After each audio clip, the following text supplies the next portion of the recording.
Well, hey there, you're on the internet, I have some free time, and welcome to the Triple N Network, where all you newbie nib nerds can find all the news you'll need. Let's look at an ink today, shall we?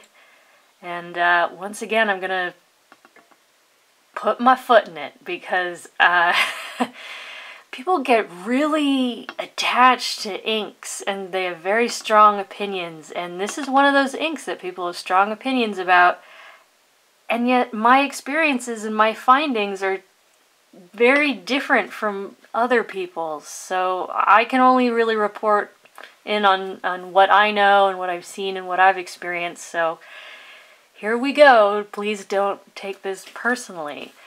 Today's ink is Visconti Blue, and I got it in this interesting little thing. You know, J. Urbon has these little guys, but this one's actually pretty sturdy. It's a thick plastic. It has the Visconti label. Come on, camera, don't be like this today. See? There we go. And the different colors, you know, have different colored plastic thingies. And I like that they have that little color identifier tag on the back. But 6 come in these, and only 2 remain because I keep giving it more chances, and it keeps disappointing me. Yeah, I mean, people love this ink. They rave about this ink. So I keep trying and keep hoping that, like, maybe it'll be like cartridge Russian roulette, you know, and like, maybe this time it'll be fantastic. But it never really is for me. All the tests were done in this Retro51 with a fine nib, and just for comparison's sake, I thought I'd compare Visconti Blue with Waterman Florida Blue, which is actually, they're fairly similar. They're very light, they're pretty thin, and then also Mont Blanc Royal Blue, which in my opinion I think is actually pretty light most of the time, and yet you can see it's significantly darker than the other two. Yes, let's move on.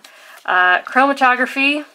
Kind of an interesting chromatography in that it's really just blue, and it's sort of the same color all the way through. You know, it's not like, oh, it's dark up here and it's light up here. It's, you know, yellow at the top and green at the bottom or whatever. It's, but as you can see even here, it's very thin, it's very pale, and a lot of it moved. So anyways, top down in density Clairefontaine, 90 grams per square meter, 8 seconds to dry, and I'm going to try and bring this in close. You can see even the thin lines in the ink. It's, I mean, like, you know, from the Sayas paper, you can see it through the ink. It's very thin, it's very light, it's very watery. And I've put this ink in some gushers, and it's still, like, at best, it looks like this. But dry time was nice. Yeah. It's pale, it's flat, there's some shading, but honestly it sort of highlights the weak areas, you know, just how thin and undersaturated it is. Yeah, that water test is gone. It's actually even darker on camera, it makes it almost easier to read, but anyways, yeah, no bleed, no feather, no spread. In that regard, this ink is very well behaved. Next is Rhodia, 80 grams per square meter, where, as you can probably see, there's not a lot of improvement. You can still see the dots on the dot pad through the writing, even in the darkest areas of the scrubby. 6.5 seconds to dry, still very light, still very undersaturated. Water test is still very, very gone. I mean, even on camera, that's hard to read. So, yeah, but again, no bleed, feather, spread, really almost no echo.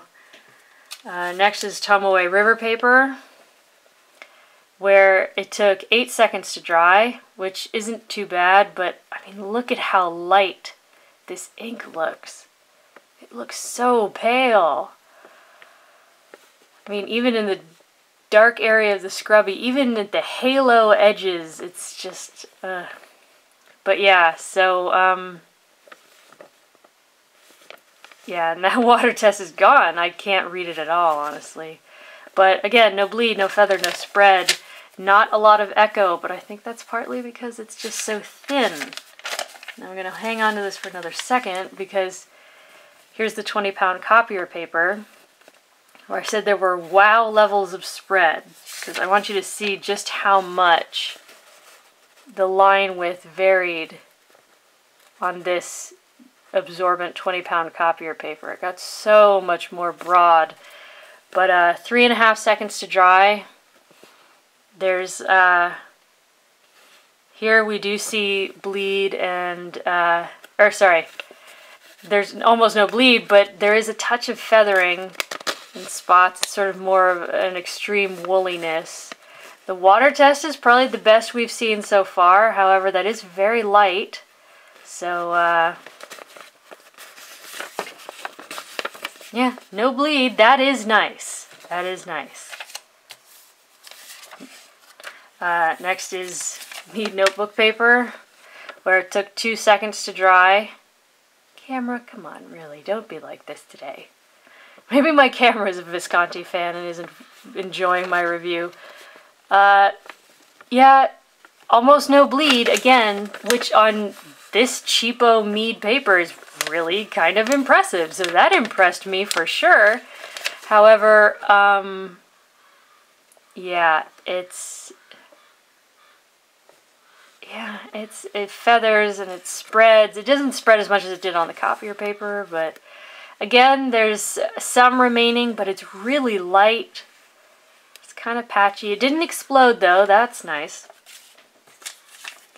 And lastly is Moleskine notebook paper, where it took 8 seconds to dry, and I cannot explain that. There's a tiny bit of shading remaining, but it's still so pale and so light, and I feel like the shading actually just highlights how thin and undersaturated this ink is. Again, you can see the lines from the grids on the paper. But again, no bleed. And granted, this is that weird new Moleskine paper I've been using that's freakishly well behaved, but still, yeah, water test is, yeah, it's mostly gone. It really is mostly gone. There are little bits there, and considering how light it is in regular writing, try and consider how almost invisible that is.